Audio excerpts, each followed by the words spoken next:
Hello and welcome to Online Divorce Lawyer. This is Lynn Lucas. This short video is to explain to you how you complete your own application for a divorce. You can apply for a divorce kit from the Family Court website or the Federal Magistrates, and the divorce kit is really quite lengthy, but it does explain very well all the different steps that you'll have to go through and the parts of the form that you'll have to fill in. You can download it from the site. So the application for divorce, the front page looks similar to this, the top of it. All you've got to fill in is put it across in Federal Magistrates Court of Australia. Anything on the right hand side, the court staff will fill in for you when you file the document. Part A is where you fill in the name of the applicant. Now, if it's a sole application, you just have to fill in your own name. If it's a joint application, which is always a good idea, then you put both names in there. It asks if you want to appear at court, and you can say no, you don't want to, and you don't need to if it's a joint application. In Part B, you fill in the correct names there, dates of birth, country of birth, etc. Just carefully go through the form. Make sure that you're printing, or if you do it online, of course, it will be typed in. It just needs to be nice and clear so that it can be read easily. Residential addresses go in, and the address for service is generally your own addresses, because if you're doing it yourself, you won't have a lawyer who will accept service for you. Part C is the jurisdiction. This is where you fill in details so that the court knows whether they're able to hear the divorce or not. So you just fill in each of those columns, normally with a yes, that you regard Australia as your home and you're an Australian citizen by birth or descent, etc. Part D is details about the marriage. Be very careful when you're filling in, particularly number 12 and 13. Make sure you've got your marriage certificate in front of you, and put the details in that are on the marriage certificate. They must be the same, because you will be filing a copy of your marriage certificate as well. You also have to fill in if there are other court cases. Now, if there's a court case that's pending, such as a property settlement or a children's matter, you have to put the details in there. You also have to fill in at number 21 whether there are any existing orders. So if you already have children's orders or property settlement orders, then the details are to go in there. So just to fill in all of that very carefully. Then Part F is where you put in the names of the children. Now, there's provision for 4 children, so put all of their dates in there. It need only be for children that are under 18. If there are any more than 4, you'll have to put a separate page in, but it has their date of birth and also their gender. Make sure all of those details are carefully put in.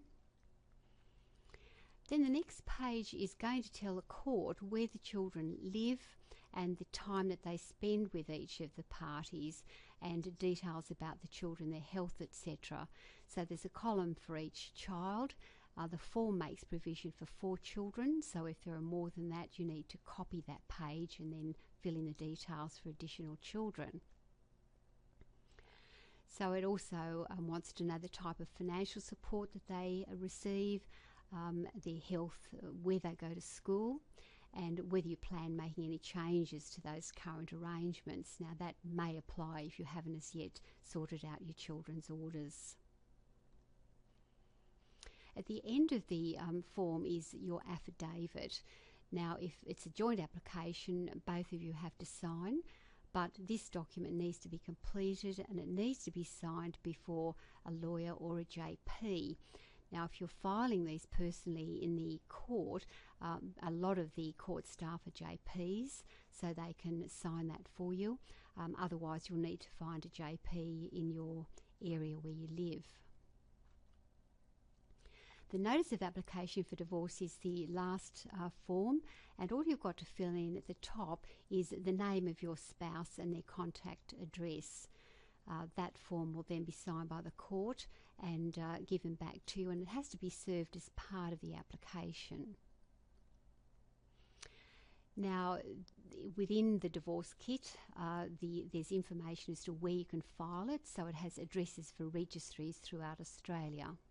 You can either attend personally at the court registry, or you can post it to them with the relevant documents, and we'll talk about that in a moment. It has a very handy checklist, and I would advise you to go through each of those questions. There's 2 pages of them, just to make sure that you've got everything there that the court needs and that you've filled it all in correctly. If it's not, of course, it'll be sent back to you and you'll have to redo it. So when it comes to filling in the form, write or print or type your details in the application. Now, the electronic version can be completed online. Again, you've got to swear or affirm the application before a JP or a lawyer. That's Part G, or other authorised person in your state or territory. You need to file or make 2 copies of the application, and that means you file the original +2 and any supporting affidavit. It's unlikely that you will need an affidavit. There may be some specific reasons for that, but the court would let you know if that's necessary. Also make a copy of your marriage certificate, because that has to be filed as well. So you can either file it by hand or you can post it to the registry.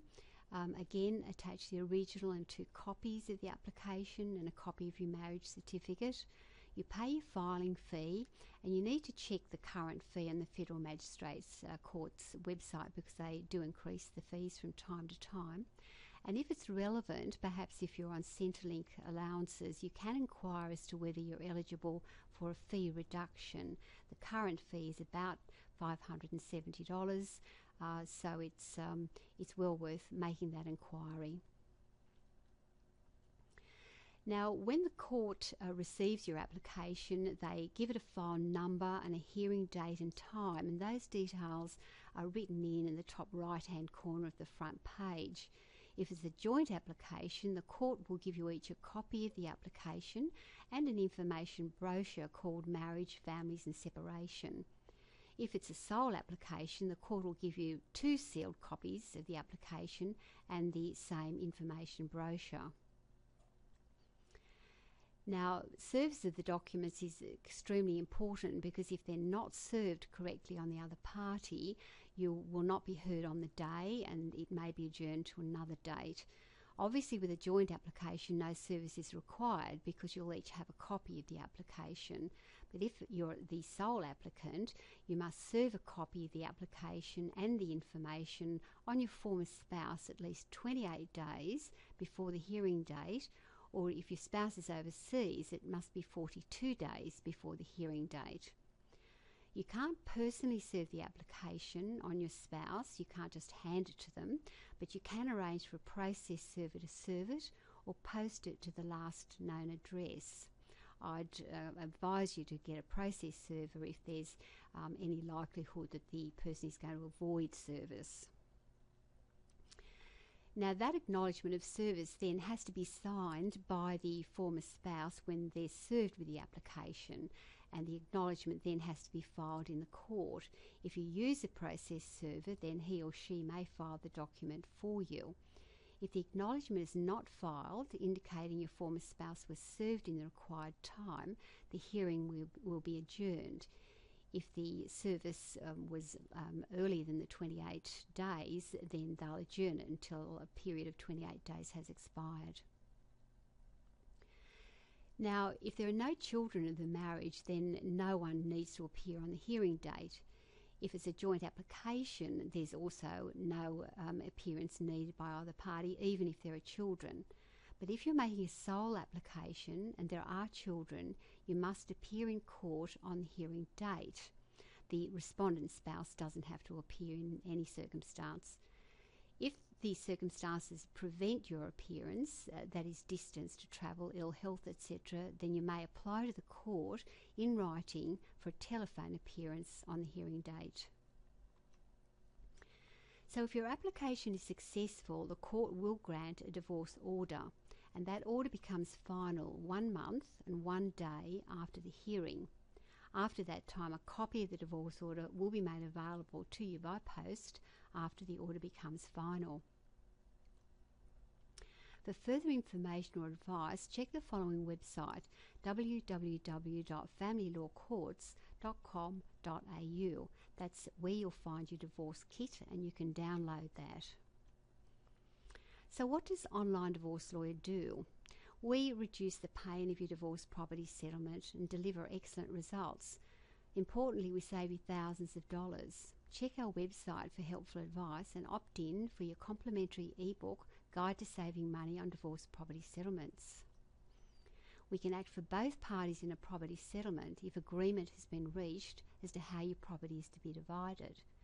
We offer a fixed fee, so you have certainty as to your legal costs. You can download our settlement packages from our website that set out our fees.